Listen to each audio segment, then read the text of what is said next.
Ça veut dire deux choses. Un, que Dieu est notre plus proche parent, qui est quand même un peu d'audace.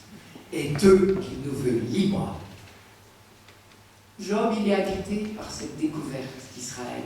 Et donc, il dit, je sais qu'avant mon dernier jour, sur la poussière de mon fumier, Dieu m'apparaîtra. C'est forcé, c'est inévitable, inéluctable. Moi, je trouve cette profession de foi, il est dans la logique de rétribution encore, d'accord, mais cette profession de foi est époustouflante. Je vous la redis. Alors, après qu'on aura détruit cette peau syrienne, c'est parce qu'il a cette maladie de peau et que sa peau part en lambeaux. Qu'est-ce que ça peut faire? De mon corps, je le verrai. Je sais, moi, alors ça vaut la peine d'être inscrit avec un burin de fer et du plomb, hein, gravé pour toujours. Je sais, moi, que mon libérateur est vivant, et que le dernier, il surgira sur la poussière. Et même après qu'on aura détruit cette peau qui est mienne, c'est bien dans ma chair que je contemplerai Dieu. C'est moi qui le contemplerai, oui, moi. Mes yeux le verront, lui, et lui ne sera pas étranger. Mon cœur en brûle au fond de moi. Ça, c'est la foi. Hein. Ainsi se termine le chapitre 19. Là-dessus, un des amis va reprendre la parole et réasséner son discours. Toujours le même, je vous en fais grâce. Et là, j'aborde la deuxième étape du cheminement de Job. Et là, nous avons affaire à un chapitre époustouflant.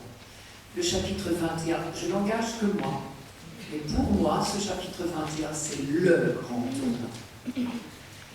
Job démarre le chapitre 21 avec un espèce de refus de ce religieusement correct. Arrêtez vos stupidités, arrêtez. Et il termine le chapitre 21 en disant, bon, ça va, j'ai compris, vous avez votre discours, moi je sais que tout ça c'est blablabla. C'est du baratin. Arrêtez. Et il termine le chapitre 21 en disant, de vos réponses, il ne reste que fausseté. C'est très étonnant. Alors, le chapitre 21 se passe à dire que moi, des scélérats, pour qui tout va bien, j'en connais, mais des tripotés. Alors, je vous lis quelques lignes. Ça commence par cette phrase que je vous ai lue tout à l'heure. Écoutez, écoutez mes paroles, c'est ainsi que vous me consolerez.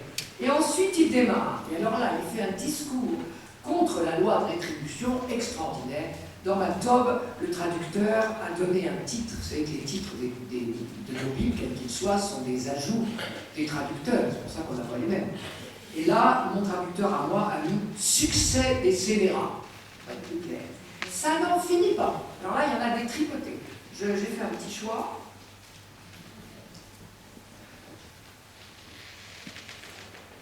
Pourquoi les scélérats vivent-ils? Vieillir, c'est pour eux accroître leur pouvoir, c'est-à-dire pour eux, tout va bien. Leur postérité, ça fait Ruy en face d'eux, vous vous rappelez que lui, il a tout perdu, hein, tous ses enfants, ses 10 enfants magnifiques. Leur postérité, ça fait Ruy en face d'eux, en même temps qu'eux, ils ont leurs rejetons sous leurs yeux. Leur maison en paix ignore la peur et la férule de Dieu les épargne. Leur taureau, et là, l'agriculture, ça compte, hein.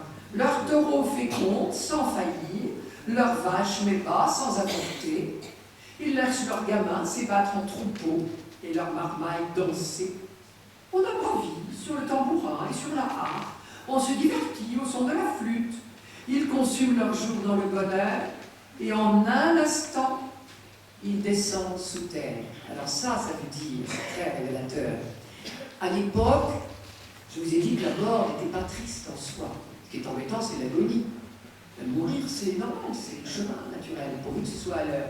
Et bien, ce qu'il y a de vache, c'est que les scélérats, ils ne sont même pas d'agonie, hein. Pour eux, ça va tout seul. Ils meurent en une seconde, pour s'en apercevoir. Bonne justice, non? Or, ils avaient dit à Dieu, et là, il va décrire leur scélératesse, ils avaient dit à Dieu, écarte-toi de nous, connaître tes voies ne nous plaît pas. Le puissant vaut-il qu'on se fasse son esclave? Et que gagne-t-on à l'invoquer, etc., etc. Je ne peux pas vous lire tout le chapitre 21, parce que mes bourreaux à moi vont le reprendre. Chapitre 30 à 33, chapitre 21 toujours. Je vous ai lu là, 7-14. Maintenant 30-33. Au jour du désastre, le méchant est préservé. Au jour des fureurs, il est mis à l'abri. Qui lui jettera sa conduite à la face? Et ce qu'il a fait, qui le lui payera? C'est-à-dire la rétribution, je n'ai pas vu moi.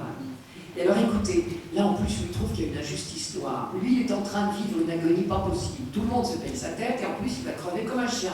Et personne ne s'en occupera. Et les salopards, là, hein, qui sont tellement bien vus, eh ben, ils auront un bel enterrement. C'est quand même pas juste. Je vous l'assure. Lui, on l'escorte au cimetière et on veille sur son tertre. Douces lui sont les mottes de la vallée, et derrière lui toute la population défile. L'assistance est innombrable. Et voilà la fin du chapitre 21. Pourquoi donc vous perdre en consolation de vos réponses? Il ne reste que fausseté. Et à partir de ce moment-là, Job est sorti de la logique de rétribution.